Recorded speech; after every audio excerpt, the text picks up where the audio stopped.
Hello, and welcome to a special episode of Stories of Scotland. It's Annie here, and I'm visiting Linlithgow Palace to learn about the history of this fabulous building and a little bit about the High Level Masonry conservation work. Linlithgow Palace is an incredible monument, cared for by Historic Environment Scotland. I arrived one brisk November morning by a very short train journey from Edinburgh. At the active site of Linlithgow Palace, I met two incredibly knowledgeable heritage professionals who work for Historic Environment Scotland. I interview them and they teach me about the palace, its history and its masonry. My favourite bit is when they teach me how to say Linlithgow correctly. This is an incredibly fun episode and I hope you enjoy it. We cover some intriguing history of Linlithgow Palace and the monarchs who lived here, and also discuss some very big issues like climate heritage. So I'll play these interviews and you can learn along with me about this fascinating building.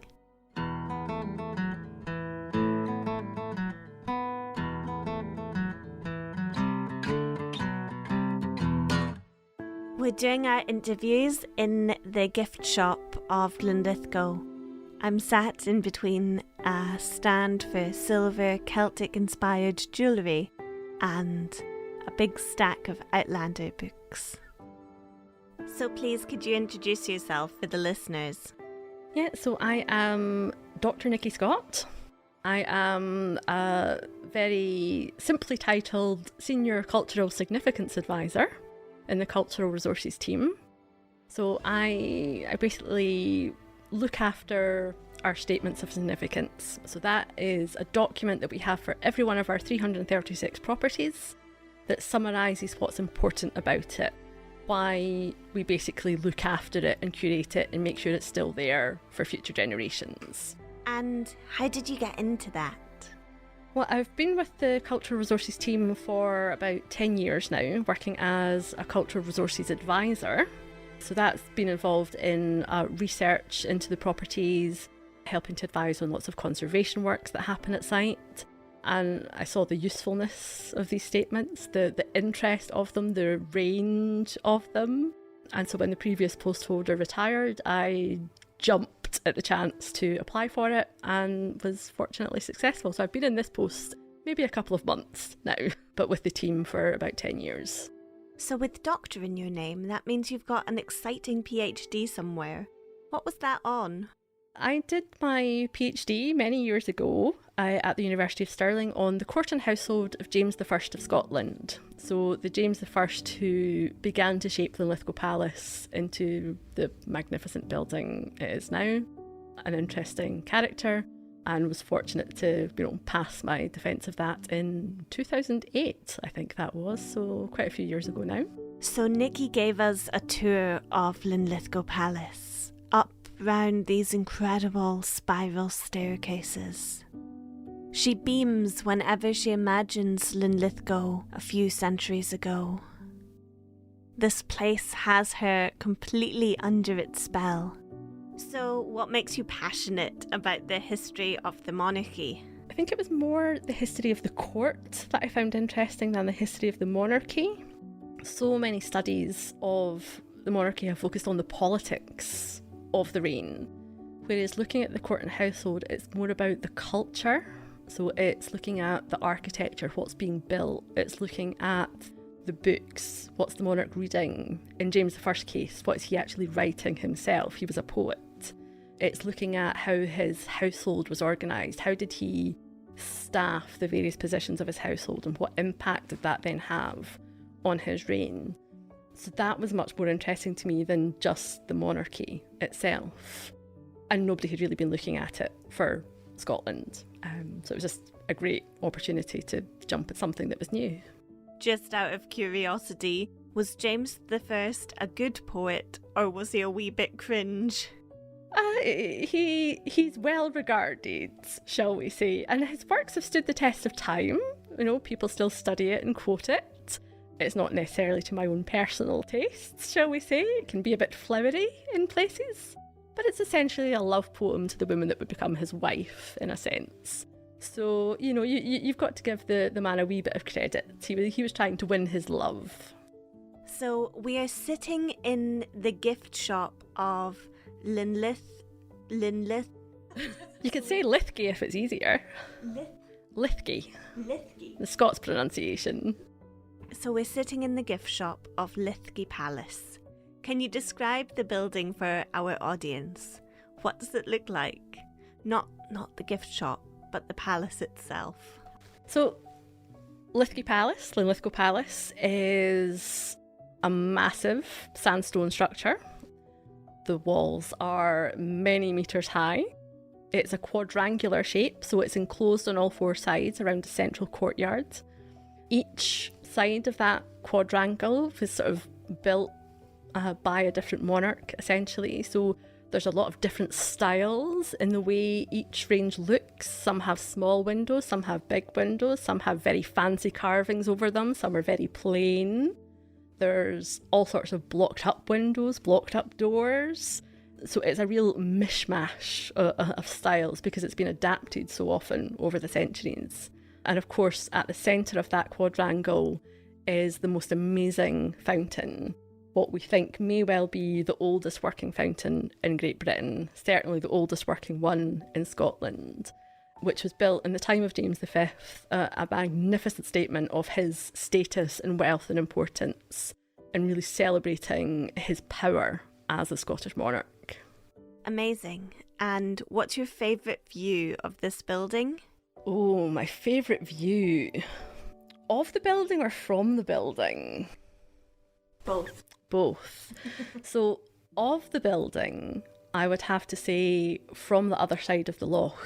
So there's a lovely path you can take that walks around the loch by which the palace sits. And looking at it from across the water, you just see it sitting on its little promontory. It's silhouetted against the sky. You can see St Michael's Parish Church just behind it. And it's just a magnificent sight. It really is stunning. From the palace, probably the view from Queen Margaret's Bower, which is the highest part that visitors can normally access. Named after Margaret Tudor, wife of James IV. And so you can get all the way up and you have views that go all across West Lothian. On a clear day, you really can see for miles. You can see exactly why the palace is situated where it is. You can see right across the whole region.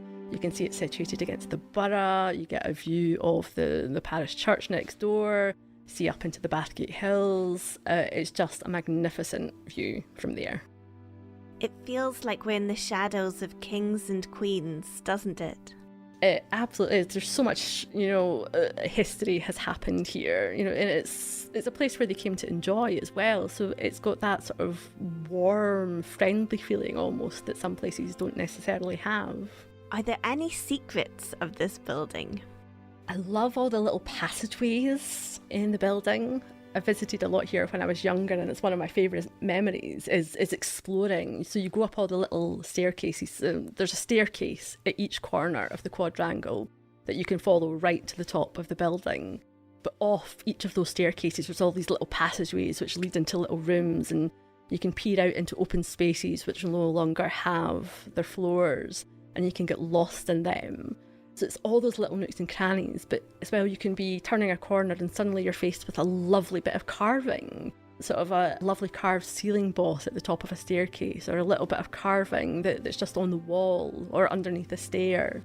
And you really get that sense that they are sparing no expense in how much they are spending on these little details that most people visiting the palace never would have seen. But there you are, you turn that little corner and wow, there's just this stunning little bit of carving. So it's that ability to explore and get lost in the site that I love. So I'm here because Historic Environment Scotland have a big project going on that's inspecting the masonry. But I would love us to be able to talk about when this palace was first built. how these stones came to be here? Well, when exactly it's first built is a bit of a mystery. There's certainly been a royal manor here since at least the 1100s. And we used to think that building was destroyed by fire in the 1400s. And then James I comes along once he is released from English captivity and starts building a magnificent new palace that we see today. But some research that we did a few years back actually suggests that there is an older stone building embedded within the current structure. So there's little fragments of staircases that are kind of hidden away in cupboards. And that tells us that it's older than what James I was building. But exactly when that stone structure went up, we don't know. That could have been the earliest building that went up in the 1100s, or it could have been built in the 1200s or even 1300s. We're really not sure. But certainly the palace that we see today began life in the 1420s with James I looking to really cement his position as king when he returned from England. And then his successors basically just added on, developing it until it became the fully enclosed quadrangle that we see today. And do you think this palace made that statement for him? I think it absolutely did make that statement. I'm not necessarily sure his nobles agreed that it was a good statement to make. James I did come to a rather sticky end, being murdered by his own nobles in a sewer in Perth. So he was not exactly the most popular of monarchs. But given that he spent probably in the region of about £10,000 on building the palace, which was a good chunk of his annual income was going on building this, his nobles weren't exactly thrilled at that, especially since they were used to getting along without a king and weren't happy he was spending money on palaces rather than giving them pensions and other bribes, basically, to behave. Great palace, dreadful death. Very dreadful death. But it's kind of James all over. He could have escaped from the sewer, but he'd had it blocked up because he kept losing tennis balls down the drain for it. And so he'd ordered it blocked up. And that's kind of James in a nutshell for me. Didn't quite have his eye on the big picture a lot of the time. Well, I'm rarely speechless. But he died in a sewer because he blocked up the exit to keep his tennis balls from falling down? Yeah, he was, I think the phrase "not the sharpest tool in the box" is one that has occurred to me often when I've been studying James. So we've got a few other monarchs connected to Linlithgow Palace. Can you run through who really stands out for you? Well, I mean, obviously James I is one of my favourites. He may have been an idiot, but he's my idiot. So I really like him. Obviously the most famous monarch associated here is Mary Queen of Scots. She was born here in a little chamber in the sort of west range of the palace. And it was here that at 6 days old, the news of her father's death was received, where she became Queen of Scots. And it's one of the most asked questions here is, where was Mary Queen of Scots born? Can we see the room? Unfortunately, there's no direct access into it because the floors and things have been lost. But you can sort of look up into the space and get that sense of where this, young child entered the world. There's not a floor remaining in the room where Mary Queen of Scots was born, and there's not a roof either. But we can stand a story below and look up to the 4 standing walls that would have been this chamber. Yes. And what would that room have looked like when she was born? That room would have been absolutely luxurious, like every room in this palace that would have been occupied by the royals. Today we see bare stone, but these walls would have been plastered, they would have been brightly painted, they would have been hung with rich tapestries and embroideries. The beds would have had rich drapery, really sumptuous fabrics, velvets and taffetas in stunning colours with embroidery on them.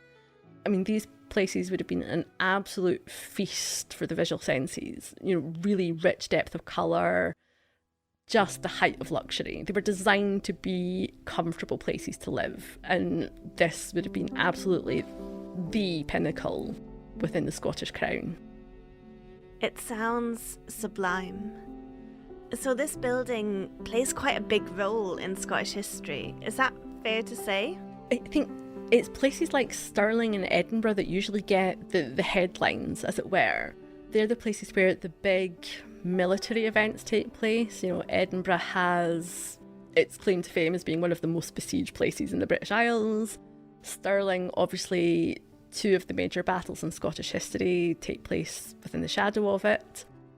So Linlithgow is less dramatic than that, but it is the place where the royals came to retreat from a lot of that. It's the place where they came to relax, to entertain friends, to try and get a bit of peace and quiet. I mean, big things do happen here. A parliament's held here at one point when they're trying to escape playing in Edinburgh. Obviously, before the palace as it currently stands is built, we've got Edward I making camp here during the Wars of Independence. And it's the fortifications he's building that gives the area around the palace its name. The peel comes from the fortifications that he's building. So that legacy lives on.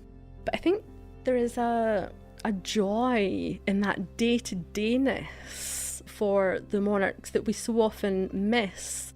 We forget that these were real people with real lives. They weren't just monarchs. You know, they had hopes and dreams and pastimes that they liked to do, and this was where they could get just away from it all a little bit to do that. And that, for me, I think makes it really important, even if you don't have major battles and sieges going on the doorstep. Incredible. So, do you have any favourite stories or histories about Linlithgow Palace? I think my favourite one would probably be from the 1580s, when James VI is here with just, a limited number of friends, and he has to intervene when a couple of them are going to go off and have a duel. Essentially, they'd been basically having a bit of a kickabout with a football.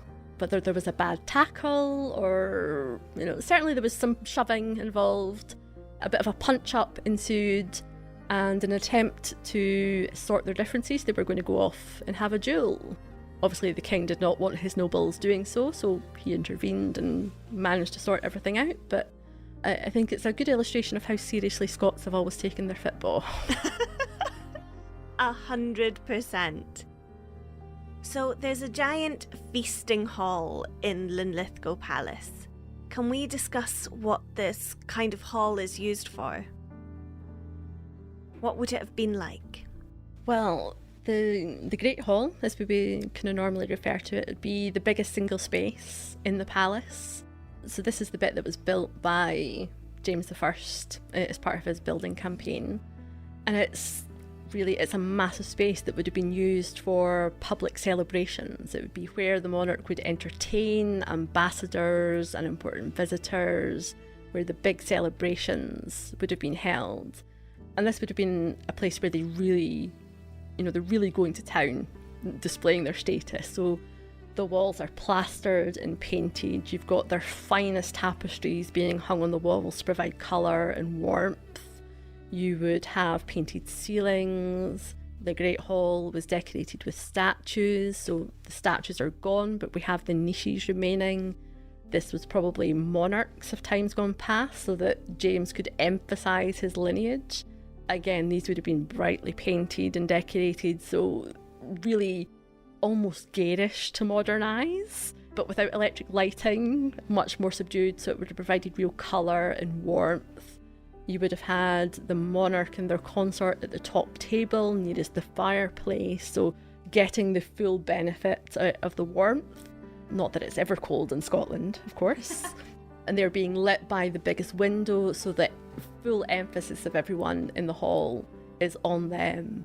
And then arranged out before them would be other tables where people would be arranged according to their status. So the more important you were, the closer to the monarch you would be able to sit. And the less important you were, the further away you were. And the further away you were, the less were your chances of getting the tastiest bits of food as well. And what would they have been eating in its heyday? They would have been eating all sorts of things. Roast meats, so beef was often on the menu. Pigs, so roast pork is on the menu. Perhaps, suckling pig or roast pork. Various pies and pastries would have been made. Meat was a big thing. Obviously, on non-meat days, you would have various fish dishes. Salmon was very big. Herring, also a big thing on the menu. Occasionally roast owl. Some things that might seem a bit odd to us, eels were a big thing, and there was an eel trap within the loch, so they were sort of storing them and producing them from there. Not the tastiest looking things to me, but they were very much a delicacy at the time, so quite a varied menu. So how much of this menu would have been imported? It's difficult to say because we've lost a lot of the records, but they're certainly importing fine wines from France and Germany, across the Low Countries. But a lot of things are just being produced domestically. So they're bringing salmon down from Inverness, they're bringing cattle from Ayrshire, pigs are being bought in Glasgow, we have those records. So a lot of it is within Scotland and within the British Isles. But the really fancy stuff is usually alcohol because it travels relatively well. And that's being brought. Herbs and spices as well are big things. James I actually introduces an office to specifically look after spices because they're that important within the household. So they're doing their best to really flavour the dishes that they're producing. That's what you want, isn't it? Nobody likes bland food. There's also a chapel at Linlithgow Palace, so what's the significance of that? The chapel would have been a private space for the royal household to hear mass. So public worship, public devotion was a really important part of medieval kingship, medieval queenship. And so being seen to be devout was incredibly important for a monarch. So the chapel provided a place for them to hear mass and to be seen to be hearing mass. And again, this would have been a lavishly decorated space. So the chapel here would have been, the ceiling would have been painted blue and decorated with gold stars. The priests had vestments that we know matched that kind of design. There would have been tapestries on the wall, statuary again of saints richly painted and decorated, a chair of estate for the monarch to sit in, emphasising their status. And they would have been able to, as I say, hear mass privately on a regular basis there. For more public occasions, they could obviously just nip across the now car park to St Michael's Parish Church for a more public occasion of worship. But the chapel enabled them to do that on a much more regular basis without having that sort of hassle of taking a few dozen extra steps. So the palace is closed at the moment, but is it still worthwhile visiting the nearby grounds? It is absolutely still worth visiting the nearby grounds. You can still walk around the outside of the building. You can see some of the magnificent carving that covers the exterior. So for instance, the really large-scale armorial panel that decorates the east entrance. You can see that. We do have some information panels available where people can read a little about the history, see some of the reconstruction illustrations we've created to get a sense of what the place looked like in its heyday. You can also take a walk around the loch. So it's the largest freshwater loch in the area and is a site of special scientific interest. So important populations of wild fowl inhabit there. So you can take a walk around and enjoy, the grounds and the scenery. And definitely Linlithgow, the borough itself, has, lots of curious little shops and cafes and things to enjoy as well. So definitely still worth visiting. I've absolutely loved my visit to Linlithgow. All the wee independent shops and cafes. It's a charming place to be. Yes. All the views are just spectacular. I could not believe this was such a short train journey from Edinburgh. Blink and you've kind of missed the journey. As well, before you know where you are, you're pulling into Linlithgow station. It's a short walk up the high street and up the Kirk Gate to get to the palace. And then you can explore around the Peel. There's playgrounds. Yeah, there's definitely still things to see and do around here, even though the palace itself is currently shut. So a little bit of a silly question for you. You can have a dinner party with 3 figures from Scottish history, dead or alive. You're having it in Linlithgow Palace. Who would you invite along? Alive or dead? Okay. Well, one of them definitely has to be James I. Having done my thesis on him, I need to ask and see just how wildly wrong my conclusions about him were. That would be amazing. I think they're not named, but I would love to speak to one of the masons that actually built the palace, just to get a sense of what they felt in building this place. Perhaps even one of the sculptors who are making the armorial or some of the statuary that used to decorate the place. And if I'm allowed someone alive, I think I would have to go for the big yin, because Billy Connolly is the greatest stand-up the world has ever known. I worship at his feet, and I would love to just have a conversation over dinner with him. I think they would probably have a lot to talk about. They both love a party. Exactly, yes. I mean, we can't say anything about whether they would, James like to dance around naked the way Billy has in the past, but who knows? Well, historians can never be certain on that one, right? We can never be certain of anything. We just have to do our best guesses from what the sources tell us. Oh, marvellous.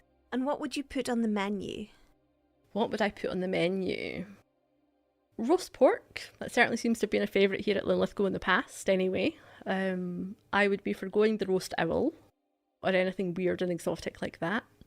But yeah, I think roast pork maybe, or maybe just a nice high tea. Maybe we could get some of our caterers at one of our other sites to bring us along one of their nice cream teas and enjoy a scone. And we could have a debate about which goes first, the clotted cream or the jam. What are you most looking forward to when Linlithgow Palace reopens? I think I just want people to be able to come and explore it again and to get as lost in it as I enjoy being, and just explore all those little nooks and crannies for themselves and maybe go on a unicorn hunt while they're about it. I can't believe how many unicorns we've seen. They seem to be carved everywhere. There's a fair few. So they could make it a challenge to hunt them down and count them up. Are stories still being revealed about the palace from the masonry? I think we always learn something new. Every time we look at a site, we learn something new. And I think the Masonry project is giving us a chance to get up close and personal with areas of the monument that are normally inaccessible. So hopefully that's going to teach us a lot more about how the place is built, the sequence of it being built.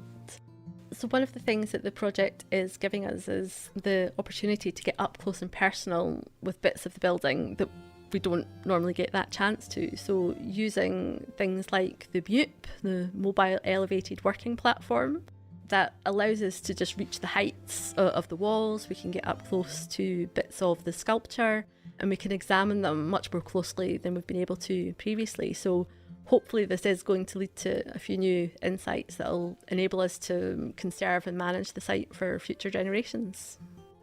A massive thank you to Nicki for sharing with us the stories of this incredible building and some of the monarchs associated with this place.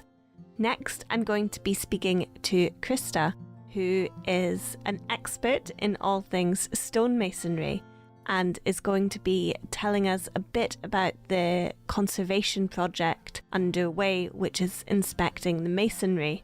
I can't overstate how much Christa lights up when she's discussing the stonework.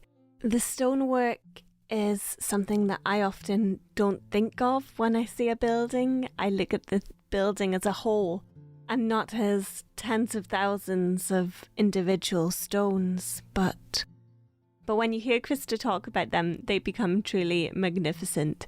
So I hope you enjoy this wee interview. So please could you introduce yourself for the listeners? Okay, my name is Christa Gerdwilker and I'm lead inspector with the High Level Masonry project. So I lead a team of 4 inspectors to carry out these inspections across our state, mostly in the Edinburgh region and the North region. What is the High Level Masonry project? It's an inspection of our whole estate, all of our sites, any structure that's above 1.5 meters high, basically. We are carrying out essentially a risk assessment of the fabric to see whether anything is at risk of falling. Is that a fun job? What do you like about it? I love working at height. We laughed here because Christa was incredibly enthusiastic about getting me to the highest point of the palace to show me the masonry from up above. We entered into a mobile elevating work platform, or a machine that I would call a cherry picker, which took us 33 meters into the air. It doesn't sound like a lot, but in the cold November air, it felt very high for me. Christa used the controls to raise us up above the non-existent rooftops of Linlithgow Palace. Whenever we were in the air, Christa had an infectious smile. But her passion is not just in the height, it's also in the stone. But also, I'm a stone conservator by trade, and I've been working a lot of these sites on specific parts of a building, carved parts, mostly the sculptural parts. And I've always thought, there's so much else that feeds into the decay of what I'm working on, what I'm trying to rectify. We really need to see the bigger picture. So I'm really excited that I get to look at the whole building in quite intimate detail, frankly. And we get up so close to everything. Everything gets touched. We feel everything. We hear everything because we use a lot of acoustic methods to look for any kind of decay. And we get a really, really good understanding of what goes on in a building, how it functions and how it doesn't function, and how it's impacted by the weather and particularly by increased rainfall as a result of climate change. So we'll pick up on that in a second. For me, I didn't actually realise what high level meant until I visited the site. How do you get to the high levels? That's a tricky bit because most of our sites are built in such a way that they're difficult to access on purpose. A lot of them are defensive structures. And we also have a lot of ecclesiastical buildings which are surrounded by graveyards and inside have graves as well. So getting access equipment into situ is really, really tricky. There's a lot of pre-inspection planning that goes on where we research what's below ground as well as above ground to make sure that we don't put ourselves at risk when we carry out the inspections, because it is a high-risk activity, but we're also not risking any harm to the monuments. We don't want to suddenly sink into a grave. We don't want to hit anything. There's a lot to be considered before we go inside. I've seen a lot of people at all levels of the building using ropes for access, and also using the MOOP cherry picker style machine. MOOP. Yeah, MOOP is a mobile elevating working platform. So those are the two main forms of access because they're essentially mobile forms of access. Our preferred method is a MOOP. Wherever we can use a MOOP, we will use that because that means we're not in any way connected to a building or a wall. We're completely free and independent of it, which is the safest method for us, and also means that we can ourselves carry out the inspections because we've all been trained to carry out these inspections. Whereas when we work with rope access guys, where we can, we use our stonemasons who work in the rope access team, but mostly we work with outside contractors. And they wear a GoPro camera and we watch what they're doing through the GoPro. So they're kind of our eyes and ears and hands on the wall, and we record what they see and the actions that they might be taking as well. So you mentioned earlier that this project is to address the decay of the stone that is being caused by the climate crisis. Could you elaborate on this, please? Well, we know from climatic data that there's an increased rainfall, and we've all noticed these effects ourselves as well. And in our site, we've noticed that there has been more incidents of fabric fall. And we want to keep our visitors as well as our staff safe.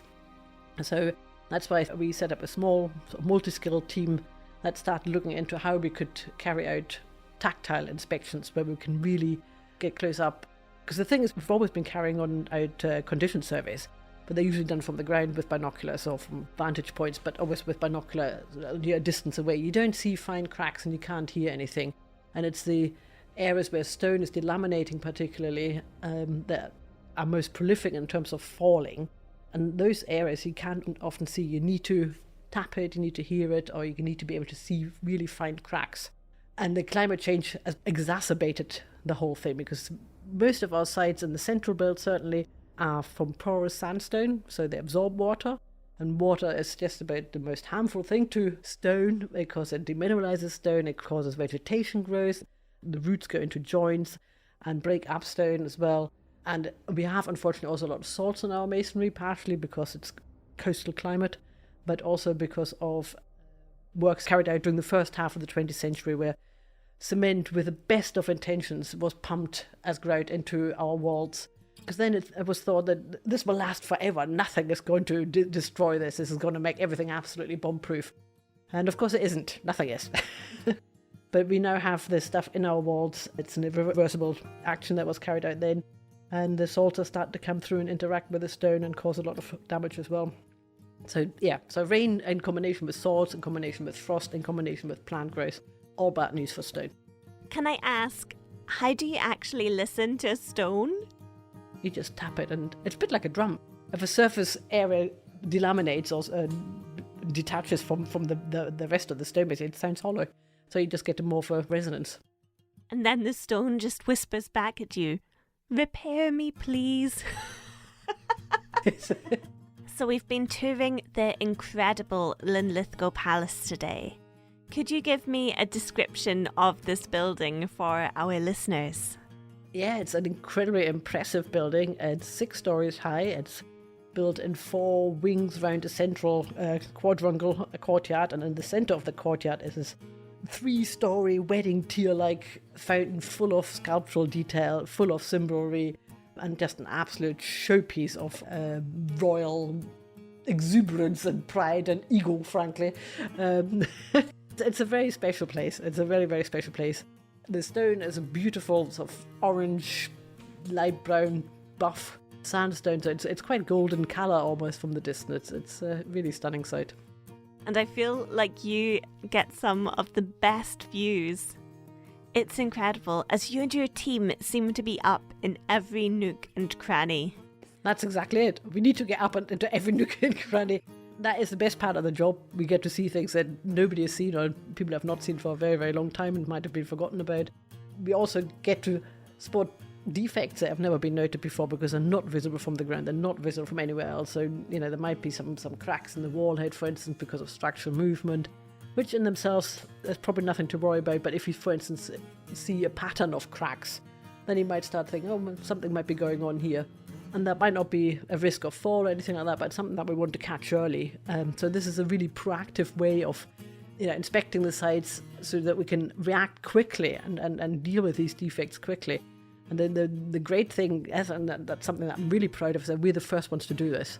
We are the first ones to do this. We've developed this methodology ourselves, carried out a lot of research, we've done a lot of testing. We're trying to take it further and develop an inspection app out of this that will help us going forward. And there's a lot of additional data that comes out of this for other people, other specialists that will help them. When we put all this data together, this is going to be examined by a whole range of specialists, from engineers to stone conservators to scientists, who will see what we found, who will have access to some of the data, will have access to some of the material that was removed in the process or fallen off, and can analyse that and start making sense of what the decay mechanisms are and how we might best intervene to rectify that. So if you've got a cracked piece of stone and it can't be put back where it should be, then where will it end up? Mm-hmm. If we can't put it back and it is unsafe, then we might have to remove it. We don't like to, but we might have to record exactly where it came from. We retain it, and then there's a sort of decision-making process that follows on from that. If it can't be put back, then it might be passed to our collections team. If it's got any carved detail on it, any kind of shaping, it will go to the collections team, even if it's something like a mason's mark, and retained by them. If there's nothing, there's no sort of carved or human-made surface on it, then it will be passed to our science team, and they can use it for analysis, for stone matching, for instance, where we need to replace stone with a compatible stone, and also to see whether there's any salts in there, what kind of salts they are, how they might be impacting the stone decay mechanism. So there's a whole raft of information that can be taken out of what other people might consider to be just dross.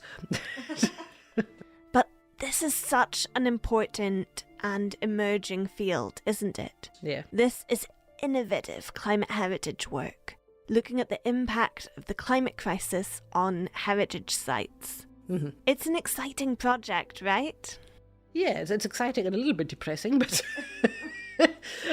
the fact that it's happening. But it's exciting that we're leading in this and that we can help other organisations take this forward as well, because this is not just going to impact on us. Yes, our buildings, because they're mostly ruinous structures, are particularly vulnerable because of the open wall heads, but other heritage organisations will have the same problems. Even local councils, if you look at historic townscapes, they will have similar problems, hopefully not on that scale. because they've got roofs and water shedding mechanisms. Ah, yes. So a big part of the Linlithgow buildingscape is the lack of roofing for much of the structure.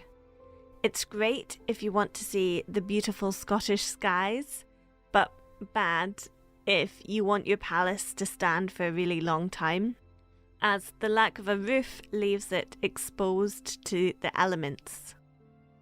But Linlithgow is an enchanting ruin of the palace it once would have been. I find it a truly awe-inspiring place. So what's your favourite feature as a stone conservator? As a stone conservator, it's got to be the fountain. It's got to be the fountain. It was the first project I was involved in when I started with then Historic Scotland. And I've been involved in the initial survey, the taking down, the conservation and the rebuilding and all the decision making in between. So that was a fantastic project to be involved in. And what does the fountain look like? It's a 3-tier wedding cake arrangement, basically. So you've got 3 basins, and it's just absolutely filled with sculptural detail. Slightly bonkers, I think.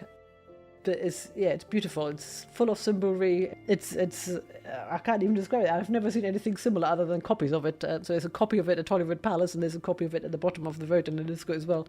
Victorian copies, but they're nowhere near as good as the original, which is inside here. Nothing compares to a 16th century 3-tiered wedding cake fountain. No, and it's the oldest in-situ fountain in Scotland, if not Britain. That would be one very dry sponge, though. So, has anything unexpected popped up in your inspections? We've done a lot of research before, and as I said, and the thing that we found here was there's bats roosting above one of the entrance doors, so we've actually had to install an extra door to stop the noise from travelling through to where they're roosting. Because of course we're now starting to come quite close to a hibernating season as well, as we're not there yet. We deal with ecologists, and they come round and have a look at the sites beforehand to warn us about any restriction that we might have in relation to flora or fauna. It also includes protected trees, so there'll be protected trees in the peel and the grounds outside that we need to avoid, so you can't go over that with heavy equipment. And we certainly can't break up any branches and things like that, so there's so much to consider. But it's great because we get to deal with so many different colleagues from a different background. It's very fascinating. So what's the process of actually stabilising the stone? What do you do with it? Lots of different things. It just totally depends on the kind of decay. But generally speaking, we would have to really, as a result of this inspection, we need to see what it shows up, what the main forms of decay are, how it all relates, all the different ranges, all the different faces, how they relate to each other, what the connection is, to really develop an intervention plan. So I can't even hazard a guess on that one yet.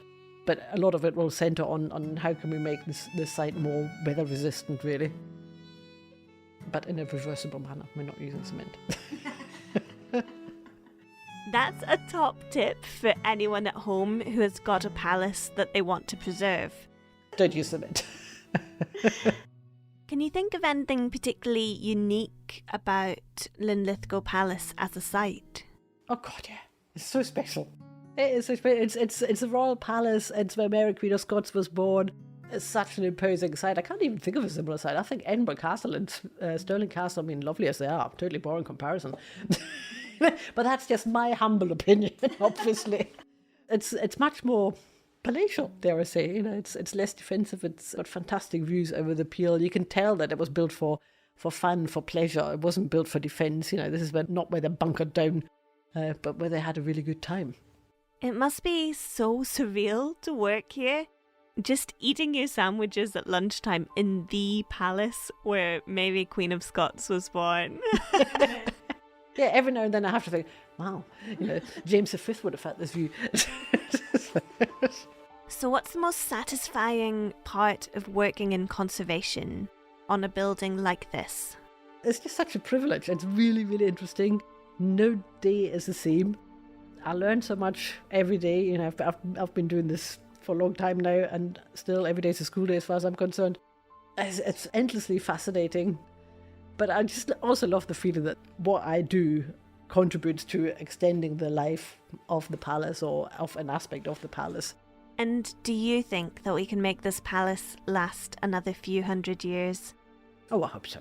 Maybe even a millennium? same amount of time again, at least, I hope, as it has. It's withstood a fire, it's withstanding climate change so far. I think with the right interventions and good care, it will last much longer. Even if it was left to weather, I think it will still be standing here for a long time. But we would like to see it accessible to visitors and safely accessible, the work that we're doing just now. Are there any other lessons that we can learn from this building, from this project? Be careful how you treat them. Just really consider how you conserve places. So this sort of wholesale use of cement, grout, even done with the best of intentions. It's just that's just been a major factor in the decay of many of our sites. So just be more careful. Consider carefully what you're doing. So what's the broader benefit of this project then, looking at the High Level Masonry reports? This is something that's really, really valuable information that we can share with other heritage organisations and partners to help them start up a similar process, basically, so they don't have to reinvent the wheel completely. It is a huge task. And as you will have seen, Linlithgow Palace is a very, very big building. It does take time because we are literally trying to touch every stone. We are trying to go stone by stone to assess its safety. And then you have sites like Edinburgh Castle, Fort George, Stirling, multiple times the size of Linlithgow Palace. All of that will take time. I can't even imagine how many stones you're trying to touch. There must be thousands of them. Yeah, I should think so. But I think when you're dealing with such an important and precious building, it's a comfort to know someone has touched all of the stones. Just to check in on them, make sure they're okay. So what are your hopes for the future of Linlithgow Palace itself? Well, I hope that the monument can be maintained in its current condition or better, for as long as possible, and get people inside the site again, get them to enjoy it. It's a fantastic site, and this is you're seeing the original site and the authentic site.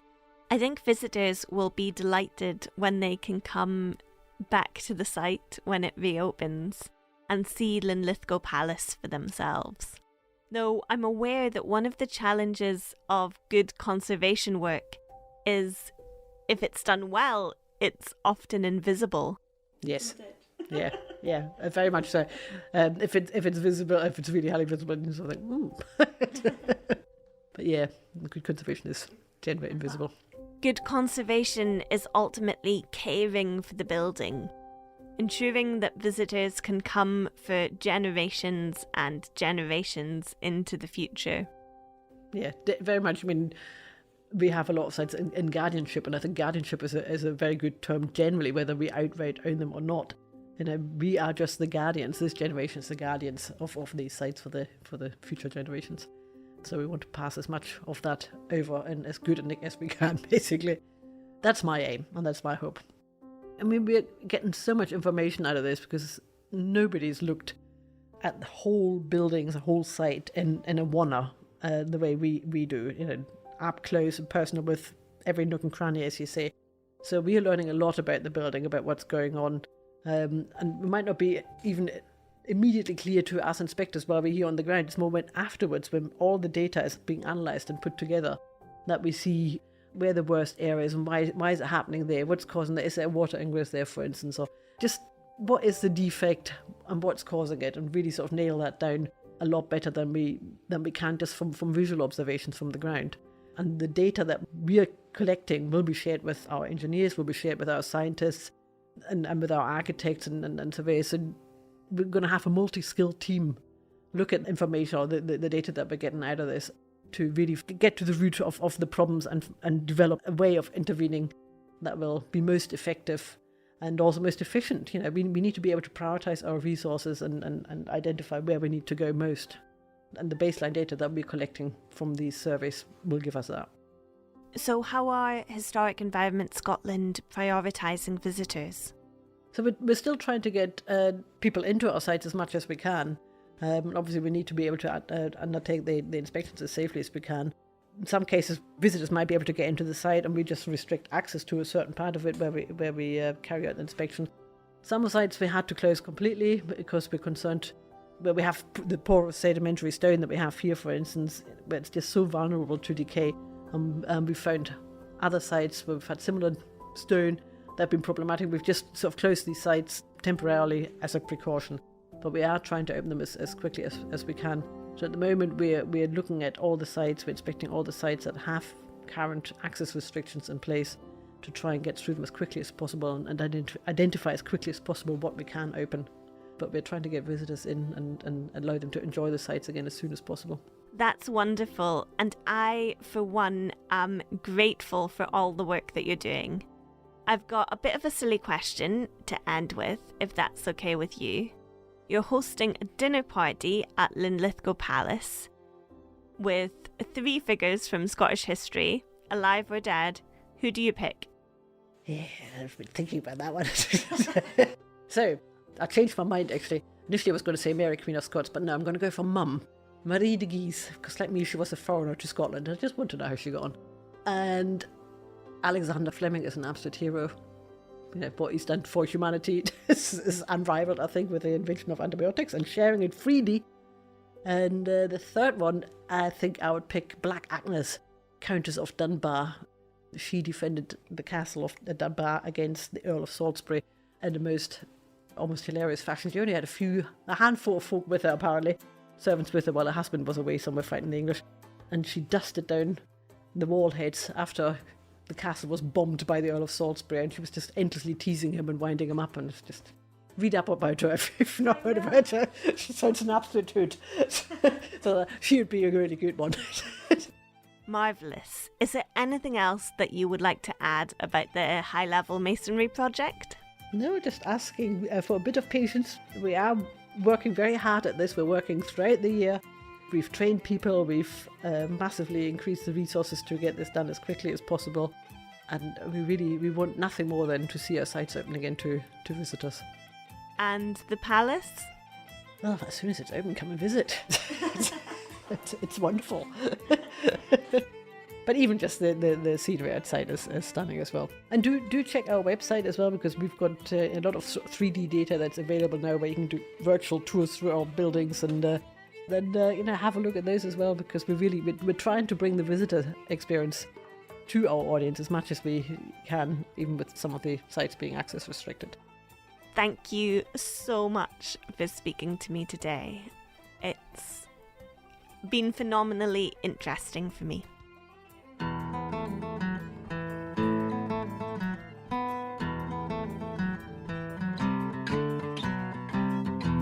A massive thank you for listening and joining me on this trip to Linlithgow, and for all of your support along the way. Myself and Jenny will be back with a regular episode really soon, so stay tuned. Jenny is currently in a bog finding some incredible tales, so I can't wait for her to squelch back into our lives. Thanks to Historic Environment Scotland for caring for such diverse buildings and for their fabulous hospitality in explaining their conservation to us. Until next time, my friends, Slán Java. Slán Java. Slán Java. No, you didn't get it. No. Very natural. Was it? Okay, no. That was with my best German accent.